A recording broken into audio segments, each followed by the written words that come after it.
गुजरात में इस बार कांग्रेस के पास सत्ता में वापसी का गोल्डन चांस था।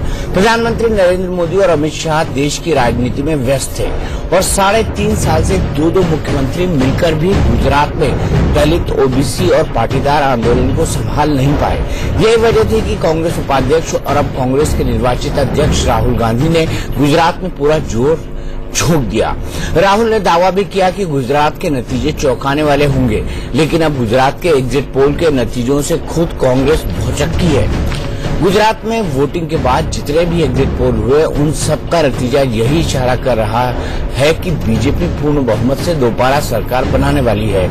एग्जिट पोल में बीजेपी को कम से कम 106 और अधिकतम 135 सीटों तक मिलने का अनुमान लगाया गया है, जबकि कांग्रेस का नीचे गया तो 47 और चढ़ा तो 75 सीटों तक पहुंच सकता है, ऐसा एग्जिट पोल बता रहे हैं। एग्जिट पोल के नतीजों के बाद शेयर मार्केट में उछाल आया है। हालांकि कांग्रेस अभी मानने को ये तैयार नहीं है। एग्जिट पोल अगर वाकई नतीजों में बदले तो इसका मतलब यही होगा कि गुजरात में न तो राहुल गांधी का सॉफ्ट हिंदुत्व काम आया और न ही ओबीसी, दलित और पाटीदारों को साधने की सोशल इंजीनियरिंग चली। एग्जिट पोल के नतीजे देखने के बाद अब कांग्रेस को ईवीएम में गड़बड़ी का डर सता रहा है। कांग्रेस ने सुप्रीम कोर्ट में गुहार लगाई है कि ईवीएम की वोटिंग के साथ कम से कम 25% वीवीपैट की पर्चियों की काउंटिंग भी कराई जाए।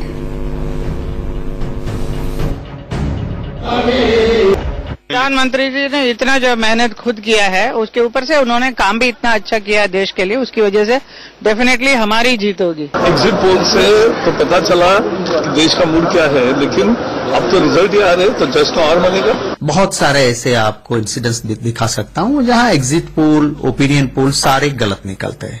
पर इससे भी ज्यादा ये गुजरात वाला एग्जिट पोल की मजा तो देखो। वोटिंग चलता है 5 बजे तक और 2 बजे एग्जिट पोल तैयार हो जाता है। एग्जिट पोल का मतलब हो 5 बजे के बाद तैयार होना। एग्जिट पोल के ऊपर कोई विश्वास नहीं करता है, तो करना भी नहीं चाहिए। तो अंदाज होते हैं कुछ लोगों से बातचीत करके, और ये पहले भी फेल हो चुके हैं, चाहे वो दिल्ली में हो, चाहे वो बिहार के हों। उसके बावजूद भी एग्जिट पोल एक तरफ बता रहे हैं 18 तारीख इंतजार कीजिए, हमें पूरा यकीन है हम चुनाव जीतेंगे। तो सवाल कई सारे हैं, क्या एग्जिट पोल एग्जिट पोल में बदलेंगे? आखिरकार कांग्रेस के डर का कारण क्या है? आखिरकार ऐसे हालात क्यों बने कि राहुल गांधी की पूरी मेहनत काम नहीं आई? क्या मोदी का जादू एक बार फिर चल गया? इन्हीं तमाम मुद्दों पर बात करने के लिए हमारे साथ कई सारे खास मेहमान जुड़े हुए हैं। हमारे साथ बीजेपी के national spokes person GVL Narasimha Rao साहब हैं। हमारे साथ हिमांशु व्यास जी हैं, जो कि स्पोक्स पर्सन है कांग्रेस के। हमारे साथ पंकज वोरा जी हैं, वरिष्ठ पत्रकार। जीवीएल साहब, सबसे पहले आपसे जानना चाहूंगा, आप ही वो शख्स थे जिन्होंने सबसे पहली बार ये लिखा था और डॉक्यूमेंट के फॉर्म में लिखा था, बुक के फॉर्म में लिखा था कि ईवीएम के साथ छेड़छाड़ की जा सकती है। क्या आज आपने वो निष्कर्ष बदल लिया अपना?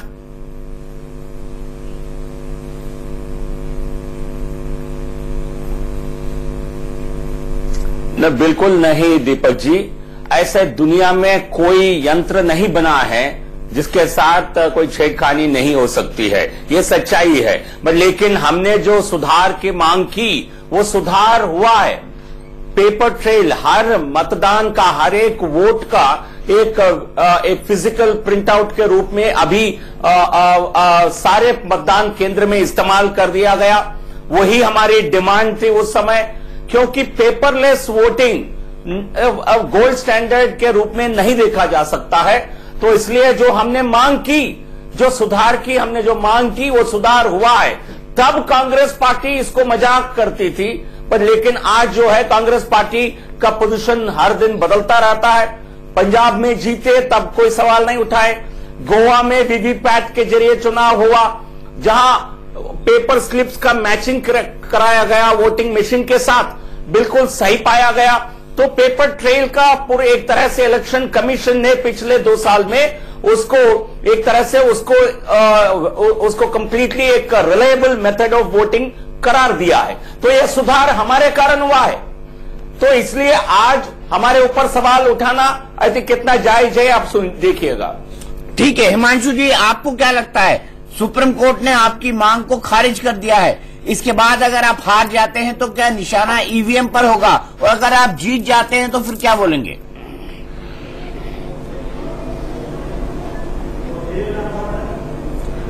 देखो, ईवीएम के जहां तक सवाल है तो हमने सवाल ये उठाया है कि जब वीवीपैट में आप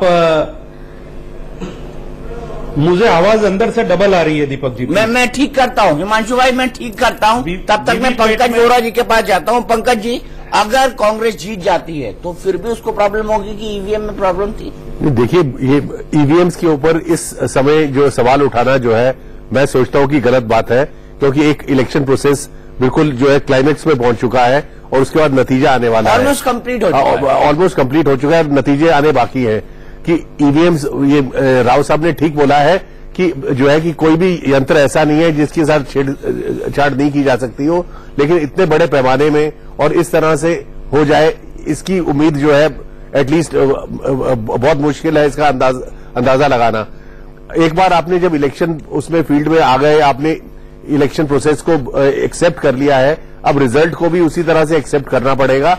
और इस वक्त ईवीएम्स के ऊपर कंट्रोवर्सी करने का जो है कि मैं सोचता हूं कोई खास तुक बनता नहीं है। कोई खास सुख बनता नहीं है। हिमांशु जी, अगर आपको मेरी आवाज ठीक से मिल रही है तो मुझे बताइए कि क्या अभी कोई तुक बनता है कि ईवीएम के ऊपर आप सवाल पूछे? माफ कीजिएगा, हिमांशु जी नहीं है, जीवीएल नरसिम्हा राव जी, आप मुझे बताइए कि क्या ऐसे हालात में जो कांग्रेस बात कर रही है कि देखिए ईवीएम में गड़बड़ी हो सकती है, देखिए ईवीएम के साथ छेड़छाड़ हो सकती है, उस पॉइंट को आप कहां तक लॉजिकल मानते हैं?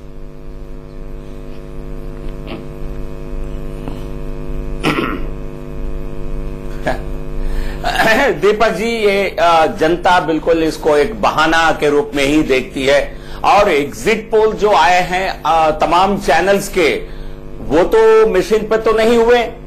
एग्जिट पोल्स जो है वो तो पेपर बैलेट का ही हम लोग आज भी इस्तेमाल करते हैं। तो इसलिए सारे मीडिया को इस प्रकार का दोष देना और सारे एग्जिट पोल्स को गलत मानना और बहुत ही कन्वीनियंटली जहां रिजल्ट पक्ष में जाता है वहां विश्वास जताना, जहां नहीं है शक जताना, ये कहीं ना कहीं उनकी एक छोटेपन को दिखाता है। मैं मानता हूं राहुल गांधी इस समय पार्टी के अध्यक्ष के पद संभालने जा रहे हैं, तो ऐसे समय इस प्रकार के बहाना बनाना जनता को बिल्कुल अच्छा नहीं लगेगा। और दूसरा, एक तरह से मैं इसको एक एंटिसिपेटरी बेल के रूप में कांग्रेस पार्टी ले रही है।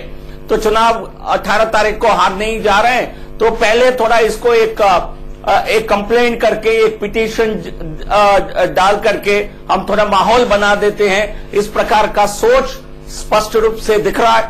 मैं मानता हूं इससे कांग्रेस पार्टी का छवि को नुकसान होगा, इससे कुछ हासिल होने वाला नहीं है। पंकज जी, मुझे बताइए कि गुजरात में 22 साल की एंटी इनकम्बेंसी, पाटीदार आंदोलन, दलित आंदोलन और ओबीसी आंदोलन, तीनों कोई काम नहीं करे। मोदी फैक्टर क्या इतना महत्वपूर्ण हो गया था वहां पर? देखिए, इसमें दो राय नहीं है कि मोदी जो है गुजरात के बशिंदे हैं, गुजरात के निवासी हैं, गुजराती हैं, और गुजरात में उनको बहुत सम्मान मिला है और गुजरात में बहुत बड़े वो लीडर माने जाते हैं। इसमें कोई दो राय नहीं है। अगर ये एग्जिट पोल सही है, मैं मतलब कि जो कंक्लूसिव आर्गुमेंट या वो तो तभी दी जा सकती है जब एक्चुअल रिजल्ट्स निकलेंगे। अगर ये एग्जिट पोल सही है तो ये कहा जा सकता है कि अगर ऐसा होने वाला है तो मोदी जी ने जो जज्बाती तरीके से गुजरातीज को जो अपील की है और उनके जज्बात पे खेले हैं, उस कारण से जो बीजेपी की विजय नजर आ रही है।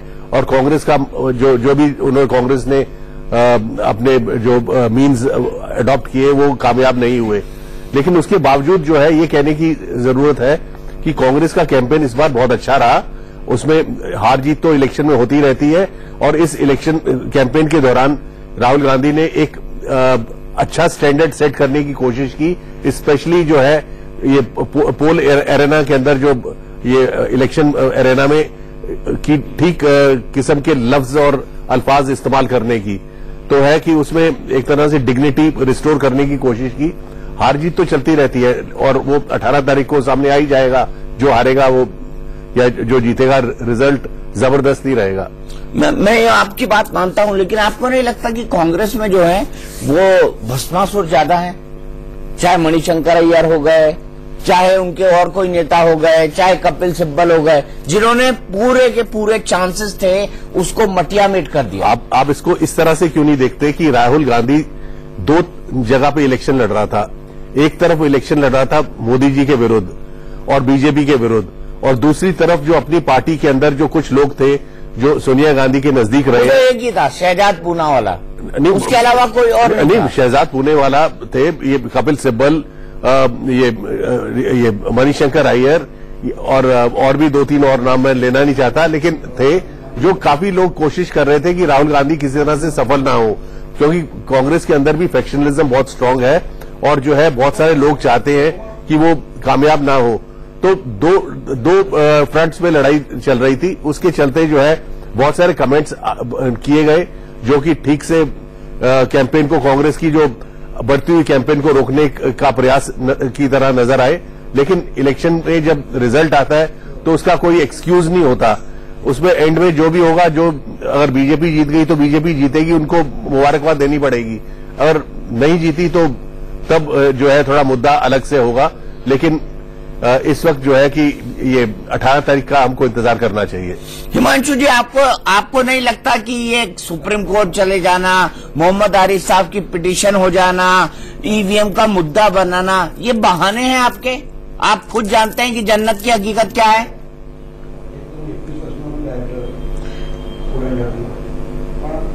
दीपक भाई, बात ऐसी है कि एग्जिट पोल जो आए हैं वो एग्जिट पोल एक उनके तरीके से आते हैं, वो हम हमेशा आते हैं और हर दफे सच भी नहीं पड़ते। लेकिन गुजरात के बारे में मैं आपको इतना बता दूं, ग्राउंड रियलिटी देख के बता देता हूं कि 110% कांग्रेस सरकार बनाने जा रही है।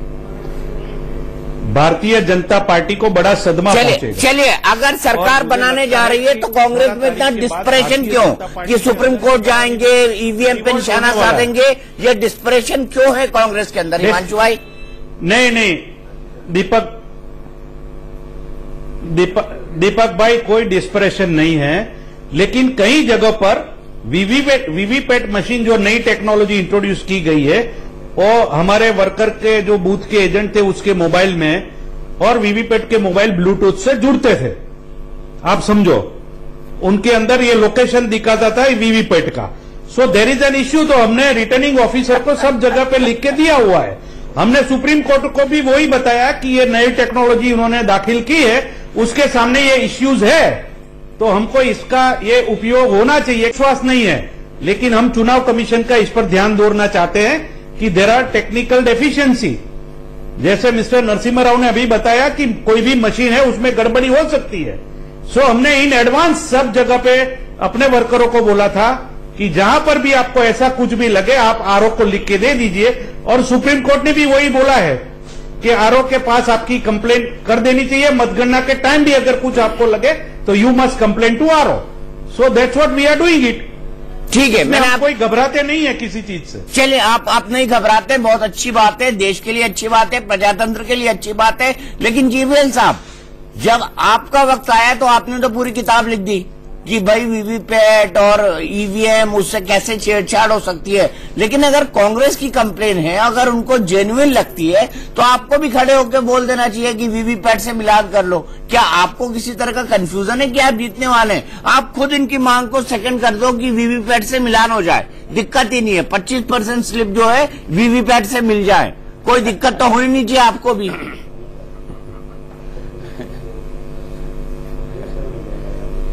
नहीं होनी चाहिए ना? नहीं दीपक जी, ये तो केवल बहाना है। ऑलरेडी इस प्रकार की मैचिंग, सुन लीजिए, इस प्रकार की मैचिंग की प्रोविजन है, बट लेकिन इलेक्शन कमीशन के उनके गाइडलाइन के मुताबिक करती है। और आज कोई 25 करेगा, कोई कहेगा 50, कोई कहेगा पूरा 100, कोई कहेगा 3 बार गिनती करें, इसका कोई एंड नहीं है। दूसरा, वीवीपैट के साथ कोई छेड़खानी नहीं हो सकती है। आई थिंक कोई गलत नहीं, पर आपने खुद कहा ईवीएम के साथ हो सकती है। आपने खुद कहा ईवीएम के साथ हो सकती है। एक फिजिकल डिवाइस होता है। नरसिम्हा राव जी इलेक्ट्रॉनिक इंजीनियर है। देखिए, वीवीपैट किस लिए कराया? नहीं सुन लीजिए इलेक्ट्रॉनिक दीपक जी, इंजीनियर है क्या? ये इलेक्ट्रॉनिक डिवाइस नहीं है वीवीपैट, इसलिए वीवीपैट के साथ कोई छेड़खानी नहीं हो सकती है। अच्छा, ईवीएम तो इलेक्ट्रॉनिक डिवाइस है ना? नहीं ईवीएम साहब, ईवीएम तो इलेक्ट्रॉनिक डिवाइस है ना? आप वीवीपैट कोई, ये गलत बात है, गलत बात है, गलत बात है।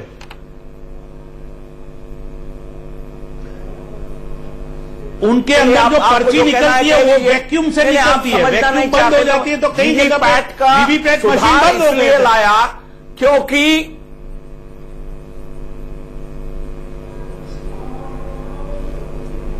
वो फिजिकल देखिएगा, फिजिकल जो प्रिंटर खराब होते हैं ना, आपके घर में प्रिंटर कभी खराब नहीं होता है, बट लेकिन छेड़खानी नहीं हो सकती है उसके साथ, ये मैं कह रहा हूं, आप समझ लीजिए। नहीं मुझे समझ नहीं आ रहा है, बहाना आप कह रहे थे कि ईवीएम से छेड़छाड़ हो सकती है, केवल बहाना आप कह रहे थे कि ईवीएम से छेड़छाड़ हो सकती है, से बचाना है, लेकिन वीवीपैट से छेड़छाड़ क्यों नहीं हो सकती है? वो भी तो ईवीएम का एक पार्ट है। नहीं दीपक जी, मैं अरे हो ही सकती है, आप समझना नहीं चाहते हैं तो मैं क्या करूं? नरसिम्हा राव जी गारंटी देते हैं, एक मिनट समय दीजिए तब आप बोलिए। नरसिम्हा राव जी गारंटी दे सकते हैं कि नहीं हो सकती है? केवल पेपरलेस वोटिंग, पेपरलेस, ठीक है। नहीं दीपक जी, आपको सुनना है, समझना है, या केवल इनके बहाने सुनना है, आप तय कर लीजिए। नहीं हमको सुनना भी है, समझना भी है, और आपसे बेहतर इंसान कौन हो सकता है जिसने पूरी किताब लिखी है इसके बारे में? तो सही बात है।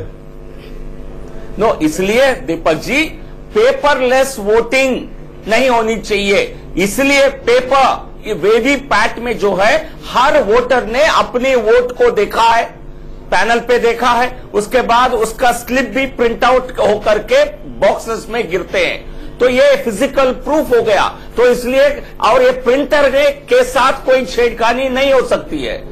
इलेक्ट्रॉनिक डिवाइस अलग, इसलिए पेपर वोटिंग करने का क्या मतलब है? ये this is almost equivalent to paper ballot.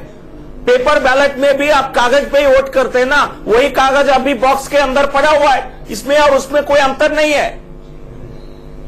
चलिए, अगर आपको ऐसा लगता है तो मैं फिर आऊंगा इस मुद्दे पर, पंकज जी से पूछूंगा कि इस पर इस तरह की बहस इस वक्त पर ठीक है कि नहीं, लेकिन असल सवाल ये है कि अगर ईवीएम पर सवाल पहले भी उठे हैं तो क्या उसका एक बिना किसी शक के आधार पर निराकरण नहीं होना चाहिए इलेक्ट्रॉनिक वोटिंग मशीन? लेकिन मैं ये भी साफ कर दूं कि जब इलेक्ट्रॉनिक वोटिंग मशीन के टेम्परिंग की बात आई थी, जब चुनाव आयोग ने चैलेंज किया था कि अगर आप टेम्पर कर सकते हैं तो आप दिखाइए, तब कोई ऐसा इंसान नहीं गया था, कोई ऐसी पॉलिटिकल पार्टी नहीं गई थी जो फिजिकली इस बात को दिखा दे कि ईवीएम से टेम्परिंग हो सकती है। फिलहाल वक्त है एक ब्रेक का।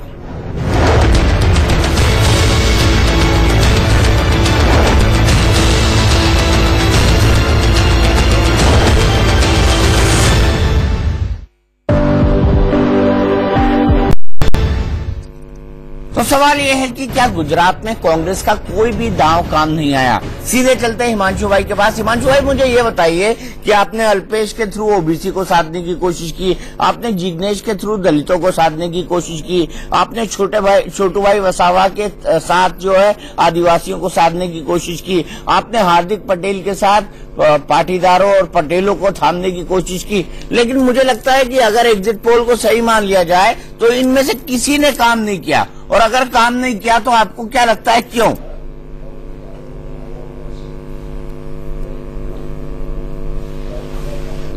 दीपक भाई, एक तो पहली बात, जो एग्जिट पोल दिखा रहा है वो पोल पंडित इस बार सारे गलत साबित होने वाले हैं, क्योंकि वोटिंग पैटर्न ही उनको कुछ पता नहीं चला है।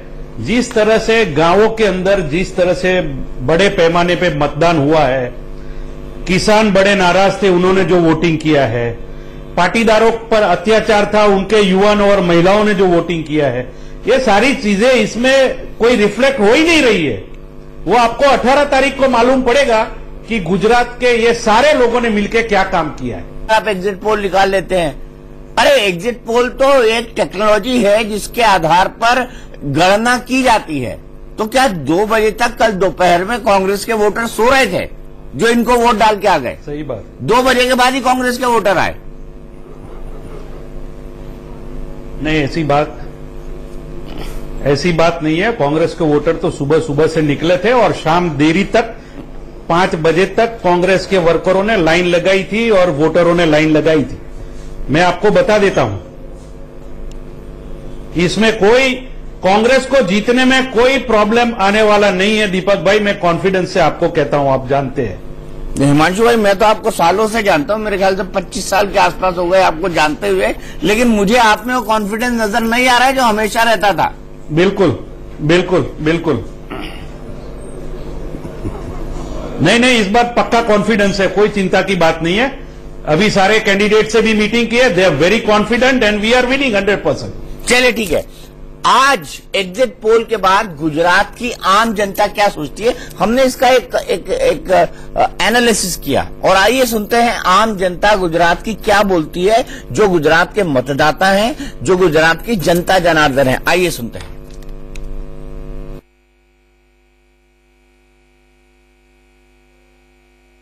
अभी तक जो भी सर्वे बता रहे हैं, इसमें सबसे ज्यादा बीजेपी विन होती है। भाजपा को 120 से 130 तक की सीट कम से कम आएगी। एग्जैक्टली पोल की जो बात ये है, तो मेरे ख्याल से बीजेपी की गवर्नमेंट तो बनने जा ही रही है। तो एग्जिट पोल सही होते हैं और मुझे लगता है कि एग्जिट पोल के मुताबिक रिजल्ट आएगा। काम हुआ है उसके मुताबिक ही परिणाम आएंगे और 115 तो क्रॉस करेगी बीजेपी, ऐसा लगता है मुझे। 100% बन रही है, बीजेपी की सरकार बनेगी। एग्जिट पोल हमेशा सही होते हैं, लगभग तो ऐसा ही होता है। 100% सही है एग्जिट पोल, जो भी आया है सभी न्यूज चैनल का जो भी एग्जिट पोल आया वो सब सही है। वो सही है एग्जिट पोल मेरे हिसाब से, क्योंकि 125 के आसपास सीट आएगी बीजेपी की। 10 लोग हैं हिमांशु भाई, लेकिन 10 में से एक ने भी नहीं बोला कि कांग्रेस की सरकार बनेगी, और बड़ा रैंडम सैंपल था इनका। अरे दीपक भाई, एग्जिट पोल दिखा के उनको नहीं दीपक भाई, एग्जिट पोल दिखा के सबको पूछ रहे हैं तो कौन बेचारा बताएगा। अरे गुजरात की जनता बहुत शानी है, वो कुछ बताती नहीं है, वो रिजल्ट में 18 को बताएगी। चलिए ठीक है, नरसिम्हा राव साहब आप क्या कहेंगे हिमांशु भाई? 18 को मालूम पड़ेगा, ये एग्जिट पोल बता के तो सबको पूछ सकते हैं। 18 को 110 से ज्यादा कांग्रेस सीट ला रही है और कांग्रेस सरकार बनाने जा रही है। नहीं, कांग्रेस को ही बोलिए राव साहब। क्या हो गया? मुझे लगता है राव साहब से हमारा कनेक्शन टूटा है। सर आप क्या बोलेंगे इस कॉन्फिडेंस को देखकर कांग्रेस के, आपको क्या लगता है? दीपक जी, मेरे ऑडियो कट हो। देखिए, कांग्रेस पार्टी को भी मालूम है ये चुनाव हारने जा रहे हैं, बड़ी हार होगी, इसलिए राहुल गांधी की जो ताजपोशी है उन्होंने पहले ही कर दिया है, एडवांस कर दिया है, ताकि बाद में ये एम्बेरसमेंट ना हो प्रमोशन का। आपको लगता है ऐसा पंकज जी? देखिए, जो है एग्जिट पोल्स तो संकेत दे रहे हैं कि बीजेपी बहुत भारी जीत की तरफ बढ़ रही है, लेकिन एग्जिट पोल्स पहले भी कई बार गलत हुए हैं और एग्जिट पोल्स नतीजे नहीं होते। कि हो सकता है कि एग्जिट पोल सारे इस बार एक्यूरेट हो, पर जब तक रिजल्ट नहीं आता तब तक टिप्पणी करना प्री मैच्योर होगा, इसलिए उस पर टिप्पणी करनी नहीं चाहिए। दूसरा, जहां तक कांग्रेस का सवाल है, कांग्रेस का कॉन्फिडेंस है क्योंकि पहली बार कांग्रेस के पक्ष में, कांग्रेस के तरफ से एक बहुत पॉजिटिव तरीके की और बहुत मेहनत भरी कैंपेन रची गई है और उसका कांग्रेस सोच रही है कि उनको फल मिलेगा। ये तो लोगों के ऊपर है कि कांग्रेस को वोट डाला या नहीं डाला, लेकिन हाँ, इसमें दो राय नहीं है। एज ए ऑब्जेक्टिव ऑब्जर्वर आप देखें कि कांग्रेस में और कांग्रेस के जो बनने वाले अध्यक्ष हैं, इन्होंने बहुत मेहनत की है और पहली बार लगा है कि कांग्रेस के वर्कर्स में एक नया उत्साह जागा है। और पर हो सकता है कि इसके बावजूद उनको हार का सामना करना पड़े, वो 18 तारीख को गुजरात की जनता बताएगी। 18 तारीख को गुजरात की जनता बताएगी। लेकिन मैं आपसे जानना चाहता हूं, ये कांग्रेसियों को क्या हो गया था? अगर राहुल गांधी के चुनाव क्या बोलते हैं, गुजरात के चुनाव से मैच कर रहे थे, तो इतनी गलत टाइमिंग उन्होंने राहुल गांधी के इलेक्शन के लिए क्यों रखी? क्योंकि इससे तो उनको ही थूथू होगी। मैं ये मानता हूं कि उन्होंने बहुत अच्छी फाइट दी, उन्होंने बहुत शानदार चुनाव लड़ा, लेकिन आपके पार्टी के लोगों की गलतियों के चलते ही राहुल गांधी को मुंह की खानी पड़ी और उसको प्रधानमंत्री ने बहुत अच्छी तरह से बुनाया है, चाहे वो मणिशंकर अय्यर हो, चाहे वो कपिल सिब्बल हो। आप मुझे बताइए कि ऐसी टाइमिंग क्यों रखी उनकी ताजपोशी की जिसमें उन पर सवाल खड़े हो सके।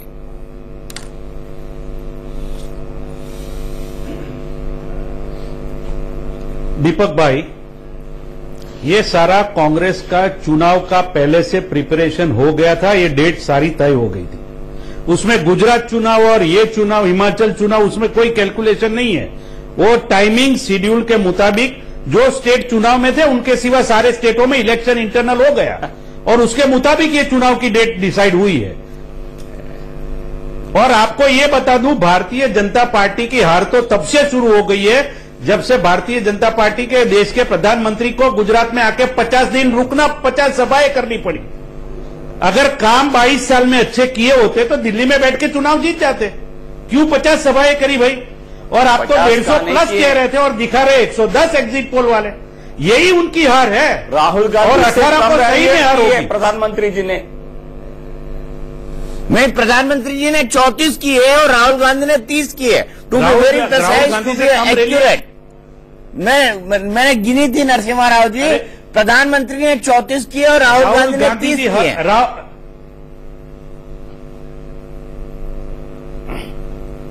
34 की है, अच्छा 30 की, ठीक है। देखिए, हम मेहनत करने वाले पार्टी हैं। हम पुरखों के नाम पर चुनाव जीतना हमें पता है संभव नहीं है। मेहनत, और उत्तर प्रदेश हो, वेस्ट बंगाल हो, कोई भी राज्य हो, प्रधानमंत्री नरेंद्र मोदी जी सारे राज्यों में पार्टी के लिए प्रचार करते हैं। और अब देखिए, हिमाचल में केवल 3 रैलियां की, एक दिन के लिए गए थे राहुल गांधी। हमारे नेताओं ने ज्यादा रैली की है, क्योंकि ज्यादा रैली करना कोई गुनाह तो नहीं है। मेहनत करना इस देश में गुनाह नहीं है। तो इसलिए ये कहना कि आपने ज्यादा मेहनत किया इसलिए आपको ज्यादा समर्थन मिला, ये कहीं ना कहीं हास्यास्पद लगता है। नहीं, किस चीज के लिए कौन मेहनत करे? आदत मुझे ये बताइए, किस चीज के लिए कौन मेहनत करे? एक क्रेडिबिलिटी एक्सपेक्ट करती है। नरसिम्हा राव जी, किस चीज के लिए कौन मेहनत करे? प्रधानमंत्री क्या ग्राउंड सोल्जर बनकर सिर्फ चुनाव ही लड़ते रहे? बिहार का चुनाव हो गया, महाराष्ट्र का चुनाव हो गया, हरियाणा का चुनाव हो गया, दुनिया भर के चुनाव हो गए, उत्तर प्रदेश का चुनाव हो गया, उत्तराखंड का चुनाव हो गया। लगे हुए हैं तो मोदी जी ये लगे हुए हैं और वही लगे रहो मुन्ना भाई। क्यों नहीं करेंगे? तो इसका नहीं, देखिए दीपक जी, प्रधानमंत्री दिल्ली में रहते नहीं है, ऑफिस है, कभी चुनाव में रहते हैं, विदेश में रहते हैं। मनमोहन सिंह जी का भला कैसे होगा? उनके लिए का क्या कारण है आप समझते हैं? वो तो नॉमिनेटेड प्राइम मिनिस्टर है। मोदी जी एक पॉपुलर प्रधानमंत्री है। क्या इंदिरा गांधी नहीं कैंपेन करती थी?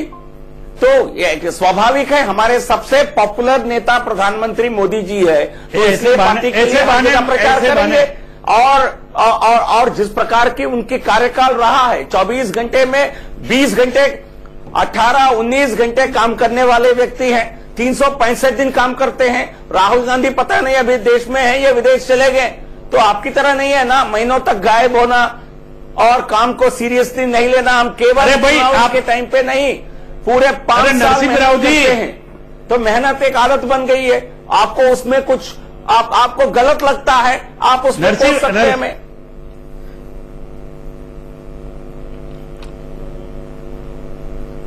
नरसिम्हा राव जी, आपके प्रधानमंत्री को तो आप कॉर्पोरेशन के चुनाव तक भेजते हैं, वो गलत बात है। बोलिए हिमांशु। आपके state unit should be powerful enough to face this thing. आप क्यों कॉर्पोरेशन के चुनाव तक क्यों भेजते हैं? आपके नहीं, देश के प्रधानमंत्री को दिल्ली में बैठने दो, अच्छे दिन लाने की बातें कर रहे थे, वो अच्छे दिन लाने दो, देश के लिए अच्छे दिन लाने दो, देश के लिए अच्छे दिन लाने दो, अच्छे दिन लाने दो, दिल्ली में बैठ के अच्छे दिन लाने दो। बोलिए सारे दिन चुनावों में, इलेक्शंस में, फिर विदेशों में भी कभी तो बैठते नहीं। एडमिनिस्ट्रेशन बोलिए, जरा एडमिनिस्ट्रेशन करने दो। डर क्यों सता रहा है? एडमिनिस्ट्रेशन करने दो। नहीं, मोदी जी का डर क्या सता रहा है? चलिए, मैं कोई डर नहीं है, क्योंकि अफसोस मेरे पास आज के लिए वक्त इतना ही है। लेकिन इतना जरूर साफ है कि इन चुनाव के बाद ये साबित हो जाएगा कि फिलहाल मोदी जी का कोई सानी नहीं है, लेकिन ये भी साबित होगा कि राहुल गांधी ने फाइटिंग स्पिरिट थोड़ी बहुत सीख ली है। महाबहस में आज के लिए इतना ही, लेकिन ब्रेक पर जाने से पहले आपको बता दें, मेरे साथ रात 8 बजे देखिए क्या मोदी को रोक पाना विपक्ष के लिए नामुमकिन हो रहा है, क्या मोदी का मिशन कांग्रेस मुक्त भारत पूरा हो जाएगा, और रात 9 बजे देखिए क्या गुजरात हार कर भी जीत जाएंगे राहुल। ब्रेक। क्या गुजरात हार कर भी जीत जाएंगे राहुल? 2019 के लिए विपक्ष की धुरी बन रहे हैं राहुल।